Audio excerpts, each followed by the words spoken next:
The alignment's out on this car. This is a, what, 07 Prius. The camber's off on this back tire. They sell this goofy, I don't even know what you call it, easy shim. It's a piece of plastic. I've got issues with that, but that's what they sell to fix it, so that's what we're going to put in. Now these shims are kind of cockamamie. I don't know if you'll be able to see this, but they're tapered. As you go around the circle, they're tapered. All these little pins are there at their different thicknesses. They actually spin from the outside. So the object of this shim is, when you go get an alignment, or when somebody sets this on a machine for alignment, they'll get these readings from the machine telling you how far out the tire and wheel are.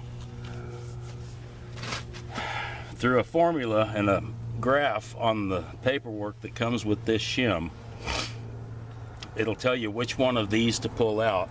Luckily, we got it pretty easy. We got another diagram here that shows us. So what this is telling us on this shim is these two numbers in the center, 624, we've got to line up on this shim. No, 24's got to be on top.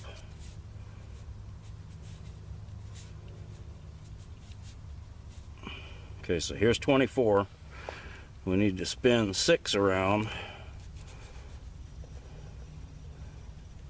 till it lines up exactly with tab 24. Okay, that's how it goes in the car, except you always want the numbers on these shims facing the inside of the car. So if it's on the other side, the passenger side, it goes in just like this. This side, it'll go in like step is line up our 6 and our 24. With that, center the tab, center the mark, and then go through and mark these, the ones that come out.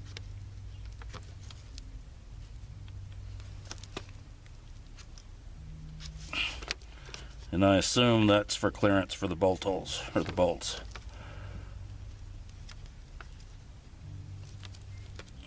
Okay, now they sell a special tool for this, but we don't have one, and probably wouldn't buy one if we had to, so we're going to go ahead and take care of this with a razor knife. Give me that piece of wood right there. Put it on our workbench here. Let me get our special tool out here. See if we can't score it right here. Oh, that's some pretty dang hard plastic. Yeah, we may be buying a special tool. I got one. Do you? Yeah. At home? Yeah. Yeah, see here. Oh, this works easy. It ain't bad.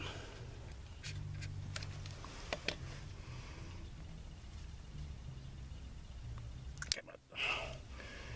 That's our first 4, I guess.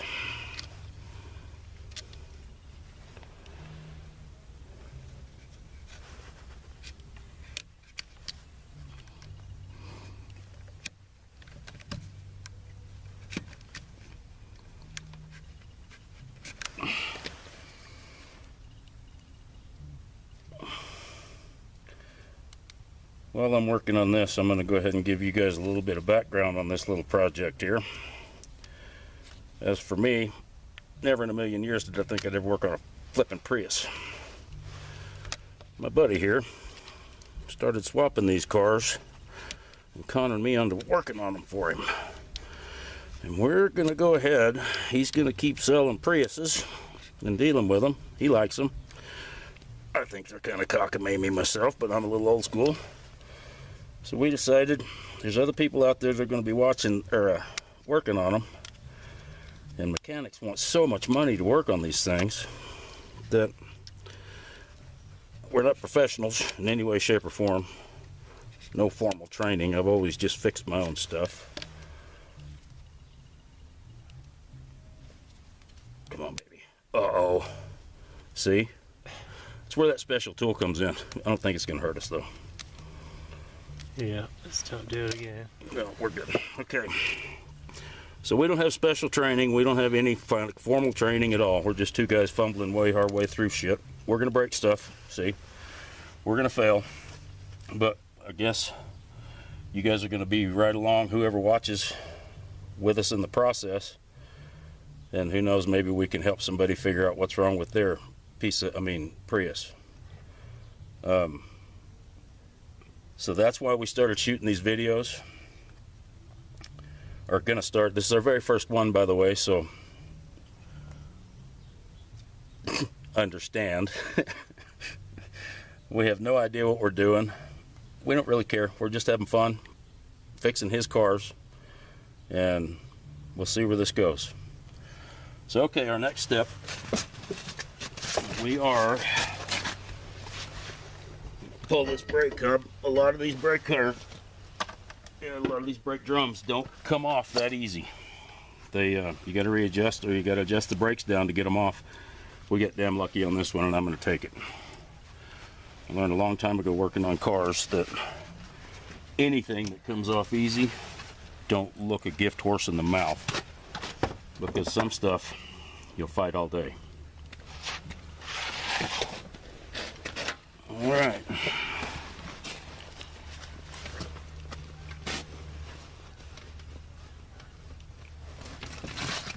We are going to need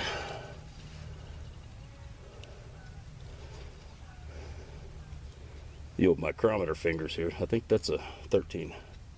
I can't see, it's back there. I don't have a mirror, so I'll be right back. Okay, so that's the end of the axle. That's the spindle. Your wheel bearings inside there. Main thing for this job, we have to take this part off from the car and get our shim behind that. There's 4 bolts on the back side, 13 millimeter.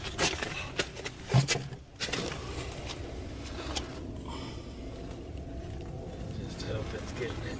He's a hell of a cameraman too, ladies and gentlemen.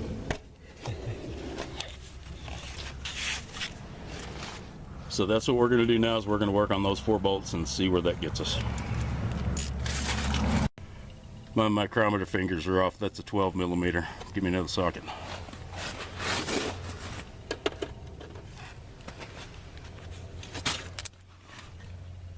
Okay, now we'll get these 4 bolts and we'll get back to you. Okay, we got our 4 bolts out. Now we got to see what we got to do to get this hub out of here. I think we do need to, yeah, let's go ahead and unplug the ABS wire.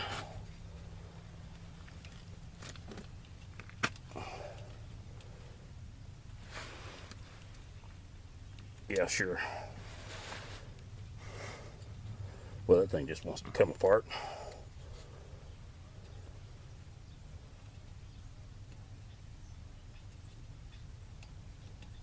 Get a little screwdriver.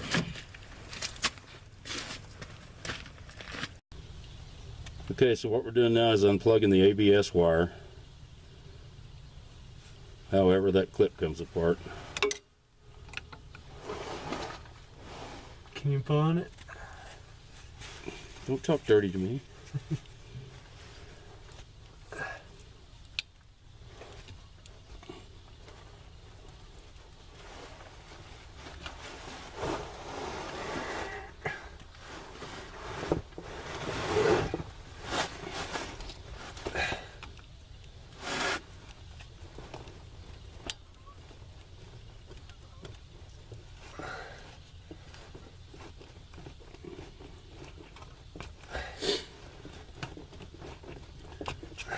There we go. All right. Okay, so like everybody watching this that will ever watch it, we just had to stop and watch a YouTube video to figure out how to get this spindle out of here. And of course the YouTube video, it shows the guy just taking all 4 bolts out, grabbing hold of this and wiggling it, and it just falls right apart. Not so much the case here. So we got to figure out how to get this thing apart without breaking it. And I'm pretty good at breaking things, so bear with me. We get to points like these on these cars. Let me go ahead and apologize for the words that will probably fall out of my mouth. Really don't have a filter to stop me. So I apologize, but there's no telling what'll come out of my mouth when things like this go wrong. It's not wrong, it's just corroded in place, and we've got to figure out how to get it apart. So let us do some tinkering, and we'll be back with you.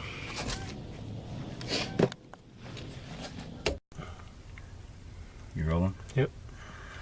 Okay, so what we figured out here is to get this spindle loose, I had to put these 4 bolts back in,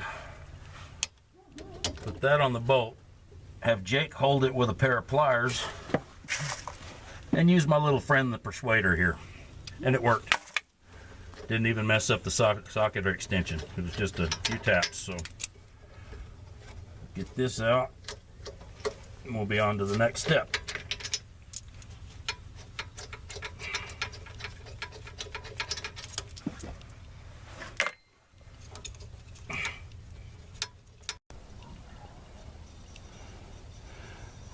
Okay, so we got our spacer here.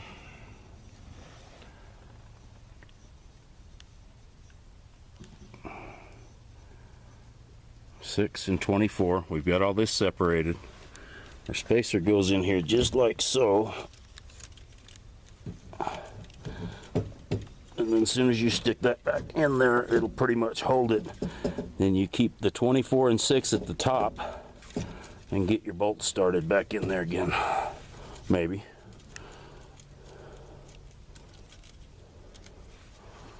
Well, that's a tight fit. Okay. Jake, you're going to have to zoom in there and tell me if 6 and 24 are on the top again, according to our bolt pattern.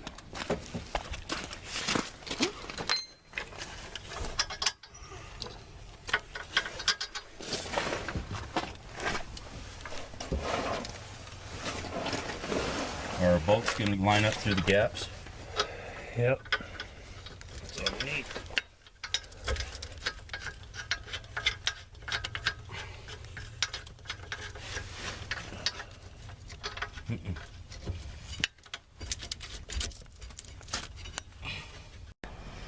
Okay, so our shim goes in, numbers in, 6 and 24. The bolt pattern matches that right there. But since we broke this little thing, this is actually 3 different pieces, this shim is. So they want to twist and they want to not stay in place. So what we did, we put marks on both sides. So Jacob can sit up here, put this on there. I can watch from the back side, and we can make sure everything stays lined up. Okay, we'll let you know after we get that in, and we'll be back.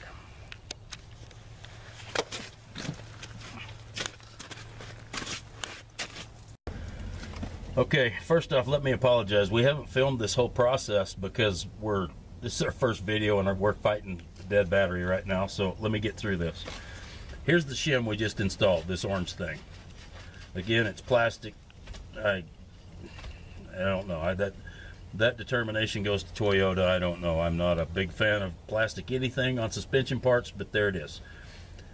Basically, it's a simple process. Take your tire off, take your brake hub off, break these 4 bolts loose, and then get this spindle separated from your brake assembly. Unhook your ABS, pull this out, your brake assembly. You got to kind of bend this wire a little bit to do that. You get your shim in there in place, put your bolts back in, tighten them back up. They torque to 44 foot-pounds. Put your wheel, your brake hub back on, your tire, and you're done. It's a very simple process. It's really a lot simpler than I thought it'd be. But that's the process for putting the easy shim in a Toyota Prius.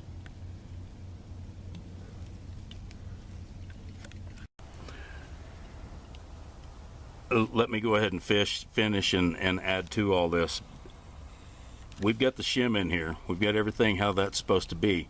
This vehicle still has to go back to the alignment shop to be checked for all 4 wheels.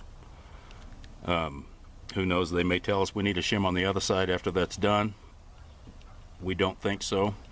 We will update and let you know.